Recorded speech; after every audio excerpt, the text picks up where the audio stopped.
नमस्कार दोस्तों। जितने भी जो वीपीएल परिवार हैं या फिर जो शेड्यूल कास्ट परिवार हैं, उनके लिए बहुत अच्छा सुनहरा मौका है, बहुत अच्छी योजना है। ये समय-समय पे खुलती है और कभी ये क्लोज़ कर दी जाती है। तो इस योजना के अंदर दोस्तों आप भेड़-बकरी के ऊपर, अपने पशुओं के ऊपर या फिर सूअर-सूरी तो उसके ऊपर आप लोन ले सकते हैं और इसके अंदर आपको 90% तक की सब्सिडी आपको दी जाती है।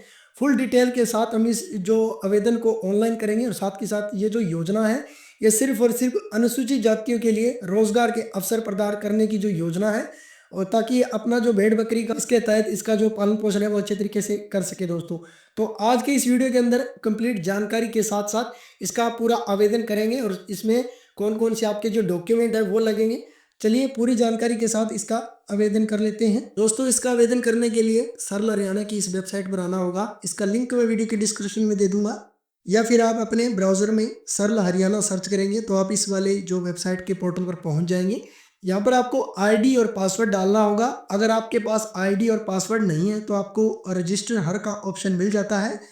इस वाले ऑप्शन पर आपको क्लिक करना है और इसके बाद आपको आपका मोबाइल नंबर, ईमेल आईडी, नाम, स्टेट और एक अच्छा सा आपको पासवर्ड चुन के और जनरेट कर लेना है। आईडी पासवर्ड जनरेट होने के बाद आपको आईडी यानी कि ईमेल आईडी आपको ऊपर डालना है और जो पासवर्ड आप क्रिएट करेंगे उसको आप यहाँ डालेंगे और इसके बाद ये कैप्चा कोड यहाँ पर आपको फिल करना है। अभी इसके बाद आपको सबमिट के ऑप्शन पर आपको क्लिक करना है और आपके सामने ये जो इसका इंटरफेस है वो खुल जाता है। तो अभी यहाँ पर आपको हरियाणा के अंदर कोई भी सरल हरियाणा के रिलेटेड कोई भी सर्विस चाहिए तो वही अकाउंट और पासवर्ड आपके काम भी आएगा। और यहाँ पर अप्लाई फॉर सर्विस का ऑप्शन दिया जाता है और व्यू ऑल अवेलेबल सर्विस के ऑप्शन पर आपको क्लिक करना है। लेकिन दोस्तों आपको यहाँ पर सबसे पहले एक चीज़ का पॉइंट का ध्यान रखना है। यहाँ पर आपको 30 मिनट का टाइम दिया जाता है। इससे पहले पहले आपको इसके अंदर पूरी सर्विस कंप्लीट करनी है।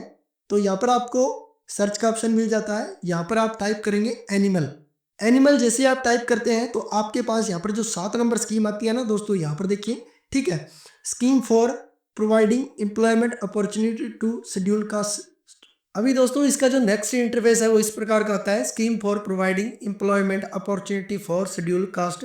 तो यहाँ पर आने के बाद आपको देखिए यहाँ पर ऑप्शन मिलता है पीपी का, तो इस वाले ऑप्शन पर आपको क्लिक करना है। नीचे आपको परिवार पहचान पत्र नंबर डालना है। परिवार पहचान पत्र नंबर डालने के बाद आपको click here to fetch family data पर क्लिक करना है। अभी स्क्रॉल डाउन करके नीचे आएंगे तो आपको यहाँ पर देखिए इस वाले ऑप्शन में क्लिक करना है। अभी यहाँ पर आपको उस कैंडिडेट को चुनना है जो परिवार का मुखिया है या फिर जो बीपीएल कार्ड के अंदर मुखिया है, परिवार पहचान पत्र के अंदर मुखिया है, ठीक है। इसके बाद आपको सेंड ओटीपी पे क्लिक करना है। अभी आपके परिवार पहचान पत्र के अंदर जो भी मोबाइल नंबर लगा हुआ है उस पर एक ओटीपी जाएगा, तो ओटीपी को यहाँ पर आपको दर्ज करना है। ओटीपी डालने के बाद आपको click here to verify OTP पर आपको क्लिक करना है। ओटीपी वेरीफाई होने के बाद आप स्क्रॉल डाउन करके नीचे आएंगे तो यहाँ पर आपको डिटेल शो करना शुरू कर देगा, जैसे कि जो भी आपके परिवार पहचान पत्र के अंदर जो भी डिटेल है ऊपर ऊपर आपको परिवार पहचान पत्र का नंबर दिखाई दे जाएगा। इसके बाद आपको प्लीज़ सेलेक्ट के ऑप्शन पर आपको क्लिक करना है और यहाँ से आपको ये पूरी जानकारी है वो समझनी है दोस्तों। मैं वन बाय वन करके ये सारे के सारे कंप्लीट स्टेप है वो आपको समझाने वाला हूँ। तो पहले वाले स्टेप के अंदर अगर आपके पास 2 मिल्क एनिमल है यानी कि 2 आपके पास गाय या भैंस है तो आपको 50% की जो सब्सिडी है वो मिलेगी। अगर आपके पास 3 जो यूनिट है, जैसे कि जो 3 पशु है, दुधारू है और मिनी डायरी के रूप में यूनिट ये आपके काम करेगी दोस्तों, तो इसके अंदर आपको 50% सब्सिडी आपको मिलेगी, पर इसमें आपको पैसा ज़्यादा मिलेगा। अगर आपके पास 10 सूरी है और 1 सूअर है, यानी 10 अगर फीमेल है 1 मेल है, तो आपको 50% की सब्सिडी आपको मिलेगी। अभी दोस्तों शिप यूनिट की बात आती है तो शिप यूनिट के अंदर आपके पास कम से कम 16 जो शिप है वो रहनी चाहिए, भेड़ों की संख्या, यानी कि 15 फीमेल, यानी 15 जो फीमेल रहेगी और 1 मेल रहेगी, ठीक है। तो इसके ऊपर आप 90% की जो सब्सिडी है वो आप ले सकते हैं। आखिरी में बारी आती है आपके बकरियों की, तो इसमें 15 अगर फीमेल बकरी है और 1 आपके पास बकरा है तो आपको इसके अंदर 90% की सब्सिडी मिलती है। उम्मीद करता हूँ ये चीज़ें आपको समझ में आ गई होगी। अगर कुछ चीज़ें आपको समझ में नहीं आती है तो आप कमेंट सेक्शन में मुझसे पूछ सकते हैं। तो अभी इस ऑप्शन को हम चुन लेंगे। इसके बाद आपको यहाँ पर चूज़ फाइल के अंदर अपना एक फ़ोटो लेना है एप्लीकेंट का। इस फ़ोटो को आपको यहाँ पर अपलोड कर लेना है, ठीक है। इसके बाद दोस्तों आपको स्क्रॉल डाउन करके फिर से नीचे जाना है और यहाँ पर देखिए प्लीज़ सेलेक्ट के ऑप्शन में देखिए select your concern deputy director office, तो यहाँ पर आपको एक ऑफिस चुनना है। तो यहाँ पर कुछ बातें और समझने वाली है, यहाँ पर हम क्लिक करेंगे तो यहाँ पर देखिए हमें सिर्फ इतने ही ज़िले मिलते हैं, तो इन ज़िलों के अंदर ही ये आवेदन अभी खुले हैं। बाकी ज़िलों के अंदर यहाँ पर नोट भी लिखा हुआ है, लक्ष्य से अधिक आवेदन प्राप्त होने के कारण कुछ ज़िलों में आवेदन जो है बंद किए गए हैं। तो अभी इन ज़िलों के अंदर आवेदन है वो खुले हैं, तो आप इनमें से जिस भी ज़िले के से आप संबंध रखते हैं या जहाँ पर भी आप रहते हैं, तो उस ज़िले को आपको सिलेक्ट करना है। इसके बाद आपको नीचे जो भी आपका जो उपमंडल कार्यालय है वो लगता है, तो वो आपको यहाँ पर चुन लेना है, ठीक है। इसके बाद आपको यहाँ पर जो सरकारी समिति जो पशु चिकित्सा जो हॉस्पिटल वगैरह है जो आपके नज़दीक है उसको आप चुन लेंगे, ठीक है। अब यहाँ पर एप्लीकेंट इस बैंक डिटेल के अंदर एक पॉइंट और समझने वाला है। परिवार पहचान पत्र के अंदर आपका जो भी कंप्लीट डाटा जिस भी कैंडिडेट की आप फाइल लगाना चाहते हो, जो डॉक्यूमेंट आप दोगे वेरिफिकेशन के लिए, तो वो डाटा सारा का सारा परिवार पहचान पत्र के अंदर आपका मैच करना चाहिए, यानी कि बैंक अकाउंट और आईएफएससी नाम, पिता का नाम जो भी है, ठीक है। तो अभी यहाँ पर आपका फैमिली आईडी के अंदर बैंक अकाउंट भी लगा हुआ होना चाहिए, तभी आप यहाँ पर जो ऑटोमेटिक ये बैंक अकाउंट उठाएगा। अभी यहाँ पर आपको बैंक नेम डालना है, तो यहाँ पर मैं आपको डेमो कर करके दिखाऊंगा, सारी चीज़ें डेमो ही करूंगा, ठीक है। तो आप अपने हिसाब से करिएगा, सब कुछ आप घर बैठे ही कर सकते हैं। बस आपको इस वीडियो को पूरा कंप्लीट वॉच करना है दोस्तों, कोई भी स्किप अगर स्टेप आप कर जाते हैं तो आपको पूरा समझ में नहीं आएगा और ये कंप्लीट स्टेप आप पूरे नहीं कर पाएंगे। इसके बाद स्क्रॉल डाउन करके नीचे आना है, तो यहाँ पर कुछ नियम और कुछ शर्तें आ जाती है। एप्लीकेंट अदर डिटेल आवेदक का अन्य विवरण, तो यहाँ पर देखिए क्या पशुओं को रखने के लिए स्थान में शेड उपलब्ध है। तो भाई शेड अगर उपलब्ध है किसी के घर तभी आपको इसे अप्लाई करना है, अगर शेड नहीं है तो पहले आप शेड बनाइए और फिर यस वाले ऑप्शन पर टिक करना है, क्योंकि नो वाला ऑप्शन ये है ही नहीं। पशुपालन को जो देखभाल की राशि तभी दी जाती है जब घर घर में शेड होता है पशुओं की देखभाल के लिए, ठीक है। अगर आपको किसी भी डायरी का प्रशिक्षण का अगर आपके पास वो प्रूफ है कि हाँ आपने जो किसी प्रकार का प्रशिक्षण या फिर जो भी आपने जो सीखा है उसका कोई सर्टिफिकेट है तो आप यस करेंगे, नहीं तो आप नो करेंगे। क्योंकि अगर यहाँ पर हम यस कर देते हैं तो आगे हमें उस चीज़ को अपलोड भी करना पड़ेगा वेरिफिकेशन के लिए, उसका फोटोकॉपी भी हमें देना पड़ेगा। इसके बाद दोस्तों आपके पास यहाँ पर आता है कि आप एक वीपीएल फैमिली है तो यस करेंगे। अगर आप शेड्यूल कास्ट फैमिली है और आपकी किसी वजह से इनकम ज़्यादा है, वीपीएल कार्ड नहीं बना हुआ है, तो आप यहाँ नो पर भी क्लिक कर सकते हैं, इससे कोई फर्क नहीं पड़ेगा, ठीक है। लेकिन अगर वीपीओ फैमिली है तो आप यस करेंगे तो इससे आपके ज़्यादा चांस हो जाते हैं और आपको जो पैसा है वो मिल जाएगा। इसके बाद आती है आपको अमाउंट की, तो आप अमाउंट यहाँ पर कितना डालना चाहते हैं, तो जैसे कि 90% की सब्सिडी के हिसाब से जितने पास आपके पास जो पशु है उस हिसाब से आप अमाउंट डालेंगे। तो यहाँ पर मैं अपने हिसाब से डाल रहा हूँ, आप अपने हिसाब से डालेंगे। वैसे अगर आप सही तरीके से डालेंगे जिस हिसाब से आपके पशुओं का रेट है तो आपको जो राशि है वो सही तरीके से दे दी जाएगी। इसके बाद ऑप्शन आता है यहाँ पर नीचे, यदि आवेदक ने किसी बैंक, सरकारी समिति या कोई भी किसी प्रकार का लोन या ऋण बकाया है या नहीं है तो वो आपको डालना है। अगर आपने लोन लिया था और वो चुका दिया है और वो ऋण नहीं है तो आप यहाँ पर नो कर सकते हैं, ना कर सकते हैं, नोट भी कर लिख सकते हैं, ठीक है। और अगर आपका बैंक का लोन किसी प्रकार का कोई भी अन्य बैंक से आप चल रहा है तो यहाँ पर आप यस करना पड़ेगा आपको, ठीक है। क्योंकि बैंक की जो भी एनओसी वगैरह है वो भी आपको जो देनी पड़ती है तो ये उसका प्रूफ होता है, ठीक है।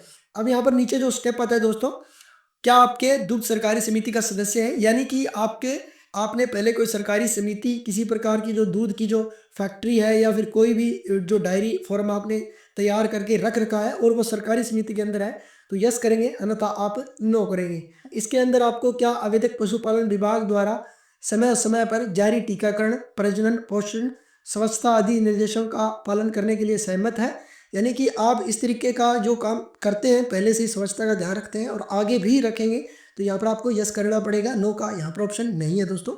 अभी यहाँ पर ये चीज़ें आपको अच्छा लगता है तो आप पढ़ सकते हैं, नहीं तो अच्छी चीज़ें यहाँ पर दी गई, जैसे मैं हरियाणा की अनुसूचित जाति से श्रेणी से संबंध रखता हूँ, ये सब जो चीज़ें हैं वो दी गई है, आप आराम से इसे पढ़ लीजिएगा, ठीक है। और डॉक्यूमेंट आपको हरियाणा रिहायशी प्रमाण पत्र है वो भी आपको लगेगा, तो यहाँ पर इसे टिक करना है एग्री के ऑप्शन पर और ये कैप्चर कोड आपको यहाँ पर फिल करना है। कैप्चर कोड फिल करने के बाद सबमिट पर आपको क्लिक करना है। और दोस्तों ये जो फाइल आपकी लगेगी इसमें किसी प्रकार का कोई भी आपका फीस या कोई भी चार्ज आपका नहीं लगेगा। तो अभी यहाँ पर आप आगे का जो नेक्स्ट जो स्टेप है वो आ जाता है, तो यहाँ पर आपकी पूरी डिटेल है वो शो कर दी जाती है। अगर किसी प्रकार की कोई भी डिटेल आपको मिस्टेक लगती है या फिर आपने सही नहीं भरा है, आपको लगता है कि ये सही नहीं है, तो आप यहाँ से दोबारा से इसे चेक कर सकते हैं और चेक करने के बाद आप इसका जो आगे जो प्रोसेस है वो कर सकते हैं। अगर आपको लगता है गलत है तो कैंसिल कर सकते हैं या फिर आप नई फाइल है वो भी यहाँ से आप लगा सकते हैं। अगर सब कुछ सही है तो आप अटैच एनेक्शन पर आप क्लिक करेंगे, यानी कि यहाँ पर हमें अब डॉक्यूमेंट अपलोड करने हैं। अभी दोस्तों यहाँ से सबसे पहले हम डॉक्यूमेंट लेंगे पैन कार्ड। तो पैन कार्ड की यहाँ नीचे हम आते हैं तो यहाँ पर हमें साइज भी दिया जाता है कि कौन से साइज के अंदर हम इसका जो डाटा अपलोड कर सकते हैं। जेपीजी, जेपीईजी, पीडीएफ फाइल और 1 MB का इसका साइज रहेगा। तो इन तीनों के अंदर आप इसके अंदर डॉक्यूमेंट अपलोड कर सकते हैं। डॉक्यूमेंट दोस्तों अपलोड करने से पहले सबसे पहले इसकी जानकारी लेना बहुत ज़रूरी है। अभी यहाँ पर आती है एनओसी फ्रॉम जो भी आपका बैंक है वहाँ से आपको एक एनओसी लेना है। और एनओसी आपको कैसे मिलेगा, आपको बैंक में जाना है और आपको बैंक में सारी कंडीशन बतानी है कि किस कंडीशन में आप जो पैसा वगैरह लेना चाहते हैं। तो बैंक आपको एक फॉर्म देगा जिसमें आपको एनओसी के अंदर पूरा कंप्लीट डाटा है लिखा होगा। ये कैंडिडेट का नाम है, ये इसके पिता का नाम है, ये इसका बैंक अकाउंट है, ये किसी प्रकार का इसने लोन ले भी रखा है या नहीं ले रखा है, या इसका जो करेक्टर है, जो बैंक का जो सारा सिस्टम है इसका वो बिल्कुल क्लियरिफाई है। तो आपको एनओसी वगैरह वहाँ से तैयार करके दे दी जाएगी। तो वो एनओसी आपको यहाँ पर अपलोड करनी है। इसके बाद यहाँ पर आपको शेड्यूल कास्ट सर्टिफिकेट अप्लाई जो इसके अंदर अपलोड करना है। इसके बाद आपको बैंक की जो पासबुक है वो आपको यहाँ पर अपलोड करनी है। और साइज़ मैंने आपको बता ही दिया, 1 MB का साइज़ रहना चाहिए और जेपीजी पीडीएफ फाइल में आप इसे अपलोड कर सकते हैं। इसके बाद आपको आधार कार्ड अपलोड करना है, ठीक है। और इसमें जो ये रेड निशान दिए हुए हैं दोस्तों, इसके स्टार लगे हुए हैं, ये मैंडेटरी है, ये सभी चीज़ें अपलोड करनी पड़ेगी। यह चीज़ें का आधार कार्ड, बीपीएल कार्ड भी आप अपलोड करें तो ठीक है, नहीं तो चल जाएगा, ठीक है। अभी यहाँ पर डायरी ऑफ ट्रेनिंग की, अगर आपने डायरी की कोई भी ट्रेनिंग कर रखी है तो आपको यहाँ पर ये जो करके इसमें अपलोड करना है। अगर आपने नहीं कर रखा है तो आप इसे अपलोड नहीं करेंगे। तो अभी 1 बाय 1 करके यहाँ पर अपलोड करते हैं। तो चूज़ फाइल के ऑप्शन पर आपको क्लिक करना है, ठीक है। और अभी मैं आपको यहाँ पर डॉक्यूमेंट सिर्फ डेमो करके दिखाऊंगा। अभी दोस्तों इसी प्रकार से आपको डॉक्यूमेंट है वो अपलोड कर देने हैं और सेव एन एक्सेल पर आपको क्लिक कर देना है। इसके बाद दोस्तों इसका इंटरफेस इस प्रकार का आएगा। यहाँ पर आपको एक बार फिर से डिटेल शो करी जाएगी। तो अभी यहाँ पर फिर भी आपको कोई दिक्कत लगती है तो यहाँ पर आप कर सकते हैं, ठीक है। तो यहाँ पर आप ये डॉक्यूमेंट भी चेक कर सकते हैं। तो यहाँ पर मैं आपको दिखा देता हूँ कैसे करना है। सभी चीज़ों के डॉक्यूमेंट आप यहाँ से चेक कर सकते हैं। जैसे यहाँ पर क्लिक करेंगे, मैंने तो आपको डेमो दिखाया है तो सभी यहाँ पर डेमो ही अपलोड है। तो इसी प्रकार से आप एक एक डॉक्यूमेंट भी चेक कर सकते हैं। और यहाँ पर नाम भी लिखा हुआ है कि इस कॉर्नर के अंदर कौन सा डॉक्यूमेंट होना चाहिए और इसके अंदर कौन सा होना चाहिए, तो वो चेक कर सकते हैं। अगर डॉक्यूमेंट यहाँ पर गलत तरीके से अपलोड हुआ है तो आप फिर से अपलोड इसे कर सकते हैं। और डायरेक्ट आपको सबमिट के ऑप्शन पर आपको क्लिक करना है दोस्तों, ठीक है। और सबमिट के ऑप्शन पर जैसे ही हम क्लिक करते हैं तो अभी यहाँ पर आपकी जो फाइल है वो यहाँ पर लग जाती है दोस्तों। यहाँ पर इसी प्रकार की हमारे पास जो रिसिप्ट है वो आ जाती है, ठीक है। और इस रिसिप्ट के साथ साथ हमने जितने भी डॉक्यूमेंट अपलोड किए हैं वो डॉक्यूमेंट आपको लेने हैं। हरियाणा रेजिडेंट, आधार कार्ड वगैरह सभी डाटा आपको कंप्लीट करना है। और नज़दीकी जो भी आपका जो हॉस्पिटल लगता है, ठीक है, जो भी हॉस्पिटल आपने चुना था तो उसी हॉस्पिटल में ये डॉक्यूमेंट की वेरिफिकेशन की जाएगी। फिर वेरिफिकेशन आपके घर आएगी। और अगर आपका सब कुछ डाटा, डॉक्यूमेंट और सही तरीके से आपने जो सेट वगैरह बना रखा है और आपका डाटा अगर सही पाया जाता है तो आपको लोन है या फिर जो राशि है, जो पशुपालन की राशि है, स्वास्थ्य की जो भी है, तो वो आपको जो प्रोवाइड है वो करवा दी जाएगी और अच्छी सब्सिडी भी आपको इसके अंदर मिल जाएगी। तो इसी प्रकार से दोस्तों आप घर बैठे ही आप इसका आवेदन कर सकते हैं। वीडियो अच्छा लगता है तो वीडियो को लाइक कर दीजिए, दोस्तों के साथ इस जानकारी को ज़्यादा से ज़्यादा शेयर कर दीजिए। चैनल पर नए हैं तो इस प्रकार की अधिक अपडेट के लिए चैनल को ज़रूर सब्सक्राइब कर लीजिए। और वीडियो के डिस्क्रिप्शन में आपको लिंक मिल जाएंगे जहाँ पर सेंटर स्टेट की जो भी अपडेट आती है वो आपको मिल जाती है, तो आप उसमें भी ज्वाइन हो सकते हैं। पूरा वीडियो वॉच करने के लिए धन्यवाद दोस्तों।